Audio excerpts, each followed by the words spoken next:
Everyone, I'm back again with another story time, and this is the story time about how I lost my job because of the gang. And it don't it's not what you really think. You understand? So it wasn't like my bosses knew I was in the gang and they was like, "Oh, I gotta go." It was because I didn't keep gang shit and business shit separate. Like I tried to deal with a business situation through gang shit. So when I tell you the story, then you'll understand what I'm talking about. Well, here it goes. I used to work residential security or whatever in like a kind of fucked up area, but it was like, I was basically a security guard. Like you gotta come in, sign the book, what apartment you going to. You understand shit like that. So it was real cool. Like you understand, even though like the supervisors was kind of perverts and stuff, but that's a whole nother fucking story time too or whatever. But I should have told that story first because then it would tie in and make sense to this one when I ended up losing my job, because I really think I lost my job because I ain't want to fuck, you understand, one of the security supervisors and stuff, since all the other female bitches was, they was dropping it low and shit for doing shit strange for some change, and I ain't, I wasn't with the program. But so this kind of played into what they needed, because they didn't have nothing to get rid of me until this shit happened. So now, I was working there for almost a year or whatever, and a dude came and was working there, whatever. And the funny thing about it, like the dude, I used to speak to his brother all the time on the phone from jail. You understand? So I knew his brother. I didn't know his brother personally, but I knew him well enough. Like we would talk all the time. So I couldn't wait for him to come home. Like, oh, that's my bro. I can't wait to meet him.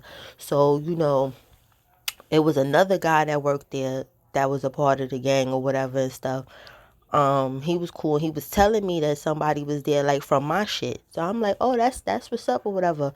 So one day when I was getting relieved and to be sent home or whatever and stuff, this guy came to relieve me. So when he came, it was like he had little beads on. Like I noticed, but it's like I don't.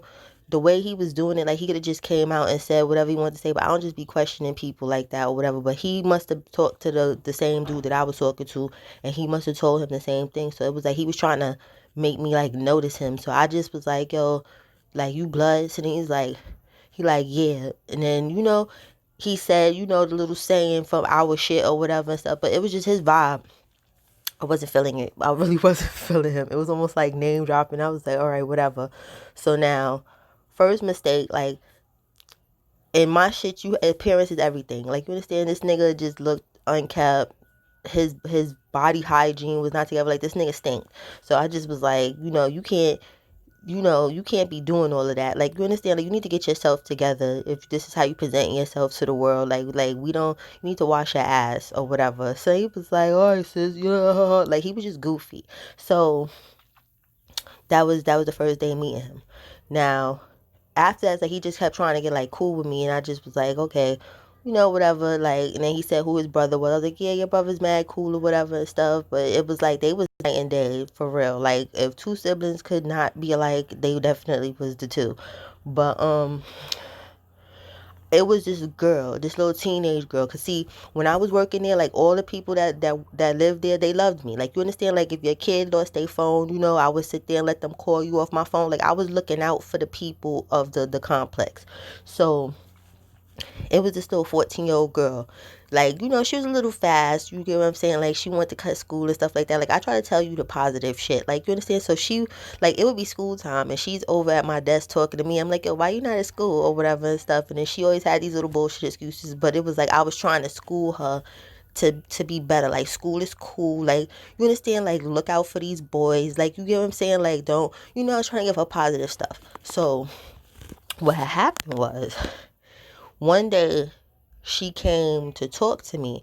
So she was like how one of the male security guards was telling her to cut school and go to the movies with him. So when she told me that, I was like, listen, girl, take your ass to school. You better not cut no fucking school to go with no grown ass man nowhere, because they don't want to see no movie with you. They want to do some other shit. So take your little ass to school. Don't do it. You understand? So I was like, yo, tell me who did it. So when she was describing who the person was, I wasn't sure at first or whatever and stuff. And I was like, all right, but I was looking out. You feel me? Because that person definitely was gonna get in trouble. So now, the guy that's supposed to be in my gang, he didn't come to my post to relieve me for a while. You understand? So the other bro that was working there or whatever, one day I he told me to come meet him at his post. So when I went to go meet him at his post, I went to the wrong building. So when I went to the wrong building, guess who I see? The nigga that's supposed to be at my shit with the 14-year-old girl. And it's like they looking all in each other's face, like, you understand, like some other shit. So I come in like, oh, what the fuck is this? So then he like, nah, sis, like chill, or whatever stuff. So this is where I fucked up. Where I should have reported him to the supervisor, but then come to think about it, they probably wouldn't care because they over here doing sexual harassment shit on the job to people and stuff. So I don't think they probably would have gave a fuck. But, who knows? But I looked at it like, oh, this nigga's in my hood. I can have niggas do this nigga greasy. Like, I'm going to teach him you do not fuck with minors. Like, you don't do that shit. So I chose not to bring it to the job shit. You understand? And I chose to take it on the personal route. That's how I got fucked up. So long story short, however, it came out, I came to work one day. And when I came to work, when I went to my post, somebody was already there. You understand? So when I went there, the supervisor, there was only one supervisor there that I was mad cool with, that wasn't a bozo. So he was over there, he like, damn, they should have told you, that to not come in. So I'm like, what you talking about? You understand? So they was like, nah, because you got a hearing or whatever. You got to go down to the basement and discuss something that happened. So I'm like, what you talking about? So he's like, yo, I don't know, but it's just fucked up. So I'm like, all right, cool. So now when I'm getting ready to leave, the supervisor, that one of them that I don't like he was a dick sucker. He was sucking the one's dick that was trying to date me or do whatever the fuck he was trying to do, whatever and stuff. This fat bozo nigga. So he's like, yo, why you didn't report so and so? You understand where I'm like, this whole shit was a setup. Because the weird shit about it is the brother that I used to talk to from jail, right? His brother, the pedo's brother. He used to work for the same security company. He got locked up because of them, because he brought a gun to work, because it was like where he was posted at, because they had different sites. It was like they was selling all type of drugs. That shit was like the Carter. Like, you understand? So he had to protect himself. So I get it. You understand? But they kind of owed him a favor. So I don't know, like, it just seemed like a setup, because the funny shit about it is I lost my job, but the pedo nigga still had a job there. That was crazy. But fucking, they was like, all right, well, you got to come in for the hearing to see if you could still work here. So I'm like, cool. So I come in, I go to the hearing. We sitting there. It's another nigga sitting there with me. Not the nigga that did the shit. It's some whole other nigga. And I'm like, what am I sitting here with him for? And like, I don't know what they was trying to do, but they said what I did. And I was like, I was like, how's that my fault? Because then here's the funny shit. The supervisor goes, oh, we been knew he was messing with her. So I'm like, if y'all been new and y'all are over me, why am I sitting here? Now, mind you, this was so whack, because this was 2 days before Christmas. So they like, oh, the people that own the company, they was 5%ers, so they got a way that they like to talk to females and stuff. And I wasn't jacking that or whatever and stuff. So I'm sitting there and they're like, oh, well, you're fired. You understand? So I'm like, all right, cool. So I got the fuck up to go leave. The nigga gonna talk about I'm not finished talking with you. Sit down. So I was like, who is you talking to? No, you are finished talking to me. You are finished talking to me unless you're saying I'm fired till after the New Year's or something. If that's not how the after I'm fired, if there's nothing else after I'm fired, you're done talking to me. Like, you understand? Like, you could talk to these niggas like that y'all been talking to that's so thirsty for this job, because that's the funny shit. I was getting money at that time. Like, you understand? It was like that. I was just working just because. Like, you feel me? Like, I was working because I felt like it. Like, you understand? At the end of the day, like, people was always trying to be in my business. Like, especially all the bitches, because they was sucking in fucking supervisors to get, like, a little extra on their little check. Them hoes was nasty. So I was sitting there, they're like, why you not taking this extra overtime? Like, why you must be eating ramen noodles? I'm like, no, bitch, I'm not eating ramen noodles. I'm eating very fucking good. Mind your business. So now, so now, I love, and that's the funny shit. Karma is real because where I worked, it was a whole lot of gang members there. Not trying to be funny, but it was like everybody was cool with me.